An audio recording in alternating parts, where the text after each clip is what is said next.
한국인들이 IQ가 높고 두뇌 회전이 빠르다는 것은 이제는 전 세계 사람들이 인정하는 너무도 유명한 상식이 되었습니다. 한강의 기적을 통해 아무것도 없던 허허벌판에서 한 세대 만에 최고의 경제대국으로 성장한 것도 놀라운데, 다른 나라들과는 비교도 안 되는 엄청난 행정처리 속도나 극한의 상황에서도 어떻게든 해내고야마는 한국인들의 일처리 능력을 보고 많은 외국인들이 어떻게 전 세계에서 한국인들만 그렇게 할 수 있는지 연구하기 시작했기 때문인데요. 그 결과 한국인들이 높은 IQ를 가지고 있다는 사실이 밝혀졌고, 이는 많은 외국인들로 하여금 한국인들은 머리가 좋다 라는 인식을 갖게 하기에 충분했죠. 그렇다면 한국인들은 왜 IQ가 좋은 것일까요? 그리고 정말 한국인들이 IQ가 좋은 게 맞을까요? 이에 대해 미국의 대학교 중에서도 최고의 명문 종합대학으로 꼽히는 UC 버클리에서 한국인들이 정말로 높은 IQ를 가지고 있는지, 그리고 그 이유는 대체 무엇인지 연구를 했다고 하는데요. 이 연구는 UC 버클리에서 사회학 교수를 맡고 있는 로버트 브라운 교수가 진행했다고 합니다. 사실 브라운 교수가 많고 많은 국가 중에서 오직 한국인들에 대해 조사를 하게 된 이유도 무척 흥미로운데요. 그는 오랜 기간 동안 학생들을 가르치면서 흥미로운 광경을 목격했기 때문이라고 합니다. 다른 나라 학생들도 똑같이 공부하는데 유독 한국 학생들만 항상 똑똑하고 성적이 좋았고 노는 것 또한 포기하지 않았기 때문인데요. 브라운 교수는 학자로서 왜 똑같이 공부하고도 매년 한국인들만 유달리 좋은 성적을 받는지 궁금했다고 합니다. 따라서 그는 한국 문화 전반에 대한 연구를 진행했고, 그에 대한 연구 결과를 공개했는데요. 그가 밝힌 연구 결과는 다음과 같았습니다. 일단 한국인들이 똑똑할 수밖에 없는 이유로 첫 번째는 바로 젓가락을 사용한다는 점이었습니다. 사실 젓가락은 한국뿐만 아니라 중국과 일본 같은 동북아 문화권에서도 사용되고 있죠. 하지만 브라운 교수는 한국인들의 젓가락질은 이들과는 차별되는 특별한 점이 있다고 주장했습니다. 바로 한국인의 젓가락 사용은 중국이나 일본과 달리 콩 하나를 집을 수 있을 정도로 몹시 섬세하고 정확하다는 것이었습니다. 일본식 젓가락질은 젓가락 두 개를 주먹 쥐듯이 움켜쥐거나 젓가락을 마치 숟가락의 대용처럼 한 손으로는 밥그릇을 들고 한 손으로는 젓가락으로 밥을 입으로 밀어넣죠. 또한 중국인의 젓가락질은 일본보다는 조금 낫지만 상당히 긴 젓가락을 사용하기 때문에 몹시 부정확합니다. 그렇다면 젓가락 사용과 두뇌는 도대체 무슨 관련이 있을까요? 브라운 교수의 주장에 따르면 손가락의 운동은 뇌 발달과 밀접한 관계가 있기 때문인데요. 어렸을 때부터 몹시 정교한 젓가락질을 사용해온 한국인들은 다른 민족들에 비해 상대적으로 뇌가 발달할 수밖에 없었던 것이죠. 또한 한국의사들의 테크닉이나 현미경을 통해 미세한 조작을 필요로 하는 수정란 기술 등 섬세한 손기술이 필요한 일에 관해서는 전 세계 어떤 나라도 한국인을 이길 수가 없을 정도로 한국인들의 손기술은 전 세계적으로도 유명하다고 합니다. 두 번째는 바로 한글과 문자 생활입니다. 우리는 전 세계에서 가장 우수하다고 알려져 있는 한글과 표의 문자로 한자를 쓰고 있죠. 브라운 교수의 주장에 따르면 한글의 이런 과학적인 사용과 더불어 이처럼 동시에 사용하는 문자적, 언어적 다양성은 뇌의 발달에도 큰 영향을 미친다고 하는데요. 일례로 일본 또한 한국처럼 두 문자를 함께 쓰며 일본은 한국보다 한 단계 아래인 IQ 순위 3위를 기록하고 있죠.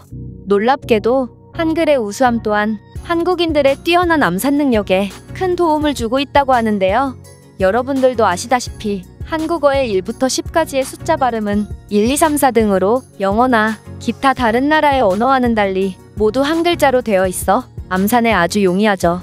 이런 한글의 강점은 10단위 이상으로 넘어가면 다른 나라의 언어들과 더욱 차이가 심해지는데요. 따라서 이러한 언어적 우수성은 수학 능력에도 큰 강점이 되는 것입니다. 세 번째는 바로 한국은 사계절이 뚜렷한 온대지방이라는 점이라고 하는데요. 브라운 교수는 지능이 좋기로 유명한 몽골과 트루크 계통과 게르만 계통은 사계절이 뚜렷한 지역에서 살고 있다며, 계절의 변화는 인간 생활의 변화와 적응을 강요하고 변화에 적응하는 과정에서 지능이 개발되고 확대된다고 주장했습니다. 그는 인간 지능의 발전사는 자연환경의 변화에 대한 적응 과정과 사람 사이의 경쟁사이기도 하다며, 한국은 사계절이 뚜렷하다 못해 극단적이고 이런 환경은 한국인들로 하여금 두뇌의 질을 높이는데 많은 기여를 했다고 주장했습니다. 마지막은 바로 근친혼의 금기시입니다. 여러분들도 아시다시피 동물의 근친교배 또는 가까운 일족 간의 교배는 유전적으로 상당한 문제를 일으키죠. 이는 이미 과학적으로도 증명이 된 부분이기 때문에 많은 설명이 필요 없을 것입니다. 그렇다면 한국인들 입장에서는 너무나도 당연한 이런 근친혼의 금지를 왜 브라운 교수는 구태여 언급까지 했을까요? 그 이유는 이런 과학적으로도 문제가 있는 근친혼을 생각보다 많은 국가들에서 아직까지 행해오고 있기 때문입니다. 일본의 경우 사촌, 심지어 오누이 간의 결혼도 가능하며 많은 유전적 불균형이 대물림되고 있습니다. 또한 아랍계 국가의 경우에도 사촌 간의 결혼은 거의 당연시되고 있다고 하는데요. 근친혼을 법으로 금지한 나라는 한국과 북한, 중국, 미국의 절반가량의 주정도고 전 세계 결혼의 약 10%가량이 사촌 간의 결혼이라고 합니다.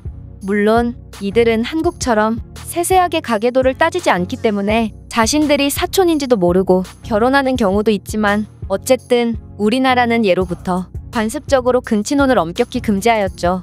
사돈의 팔촌이라도 먼 친척이라며 결혼을 금지시켰던 우리나라 문화의 특성상 한국인이 인종적으로 우수한 것은 어찌 보면 당연한 일일지도 모르겠습니다. 브라운 교수는 이렇게 한국인들이 인종적으로 우수할 수밖에 없는 특징들을 설명하면서 한마디 말을 덧붙였는데요. 한국이 한국전쟁을 겪은 직후 이들은 뛰어난 인적 자원은 있었지만 인프라가 전무했었다. 하지만 지금의 한국은 최고 수준의 인프라뿐만 아니라 다른 나라에는 없는 우수한 인적 자원도 갖추었으니 이제는 세계 최고로 치고 올라갈 모든 요소들을 갖추었다고 말할 수 있다. 따라서 한국 발전의 진짜 시작은 지금부터일지도 모른다 라며 한국의 더 큰 성장을 점쳤습니다. 브라운 교수의 이런 한국에 대한 연구는 글로벌 커뮤니티에까지 소개되며 많은 관심과 호응을 얻고 있는데 그렇다면 이에 대한 외국인들의 반응은 어떤지 댓글을 통해 해외 반응을 살펴보겠습니다. 한국에서 살아본다면 한국은 똑똑하고 부지런한 사람이 아니라면 절대로 살아남을 수 없는 곳임을 확실히 알 수 있다. 엄청난 폭염에 녹아버릴 것만 같다가도 금세 빙하기 마냥 굉장한 추위로 사람을 미치게 만들지? 이곳에서 방심을 한다면 죽음만이 있을 뿐이야. 동의합니다. 하지만 한국에서만 느낄 수 있는 계절마다의 아름다운 풍경은 그러한 단점을 상쇄하고도 남는다고 생각해요. 옷값은 많이 들지만 계절마다 다양한 패션으로 꾸밀 수 있는 것도 재밌고요. 확실히 적응하는 데 문제가 있고 상황 판단이 느린 한국의 선조들은 자연적으로 도태되었기 때문에 지금 한국인들이 우수한 유전자만 물려받을 수 있지 않았나 싶기도 하다. 한국인들의 가족을 중요시 여기는 문화 또한 그들의 지능에 도움을 줬을지 모릅니다. 그들은 가족적인 문화를 가진 만큼 가계도를 몹시 엄격히 따지며 그에 대한 모든 호칭도 각기 다르죠. 따라서 이러한 한국의 문화는 그들을 근친혼으로부터 보호했을 것입니다. 맞습니다. 인도나 파키스탄, 아프리카의 몇몇 국가들은 이러한 가계도가 정확하지 않고 삼촌인의 근친혼까지만 금지하는 경우도 많아서 유전적 기형아가 생기는 경우가 흔하다고 해요.